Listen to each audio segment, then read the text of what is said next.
Welcome back to You Can Cook Kitchen. I'm Rick Michelle, and I'm going to show you today how to make the perfect pork crackle.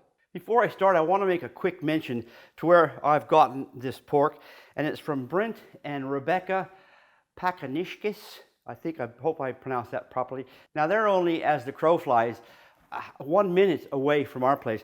They're producing organic pork, and it's just nice to know that it's just right over there. Now they don't do their own butchering. They send it off to a butcher, and look, they've even Frenched this, and it's already been scored. So you know what's coming. Let's get cracking. As I've mentioned, there's a ton of right ways and a ton more wrong ways. Look, once you find a way to do your crackling and it works, then just stick with that. I'm going to show you how I do this. When I've got the luxury of time on my side, I put this in the fridge for at least overnight, at least 12 hours. This one's been in there for probably 36 hours. It's pretty hard, it's pretty dried out.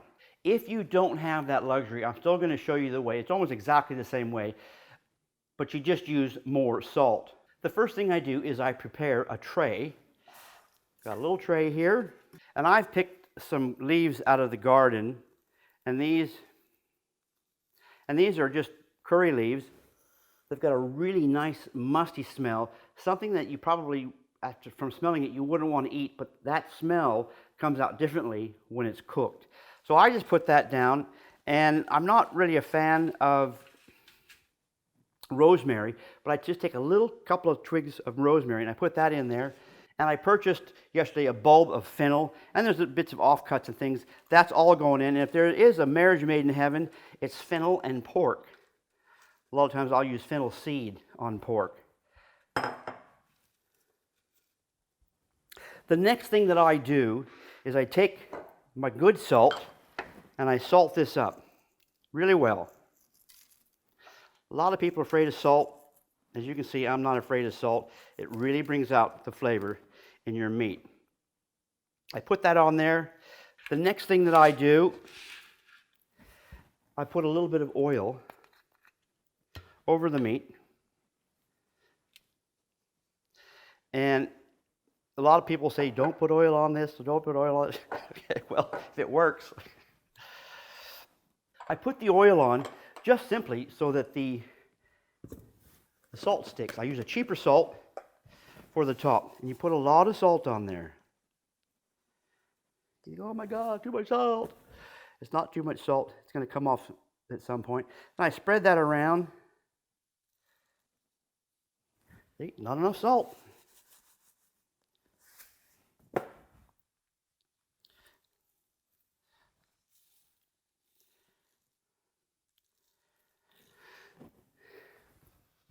For me, that's ready for the oven. The only thing I have left to do is I cover this.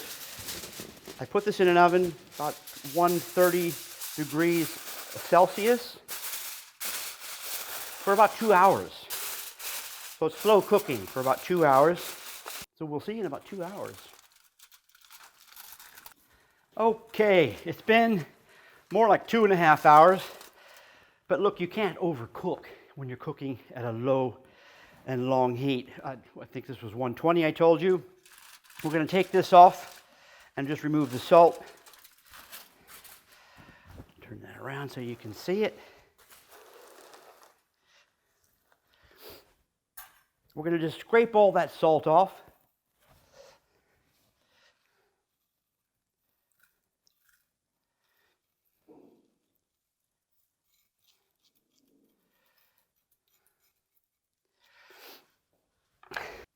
Obviously, there's no crackle on that whatsoever. But what we're going to do now is we're going to put the oven back up to, put that oven up to 150 Celsius, and I'm going to check on it after about an hour. Okay, we're back. I'd like to say, I wish you guys could smell in here. Gosh, it smells so good. I've been cooking up a storm, not just the pork for tonight's dinner, but we've got pizza night for tomorrow. So I've been doing roasted peppers for tomato sauce on top of the pizza bases. If you have never had roasted peppers, by God, try that. It's like it is food of the gods. And I have made a video on how to roast peppers. There's a link in the description below. But let's get back to the pork. Hold on just a second. I'll be right back. Okay, first of all, listen to this. All up, that's probably been 3.5 hours cooking. Let's put this where we can work with it. I'm going to use a serrated bread knife to cut this. Just helps me get through the crackle. A lot of times I will put this upside down with a normal knife and it'll cut through fine.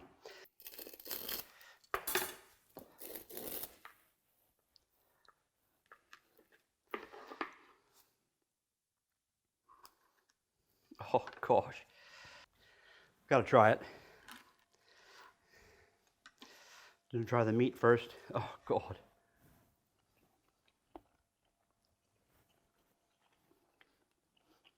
God. And that crackle. Oh.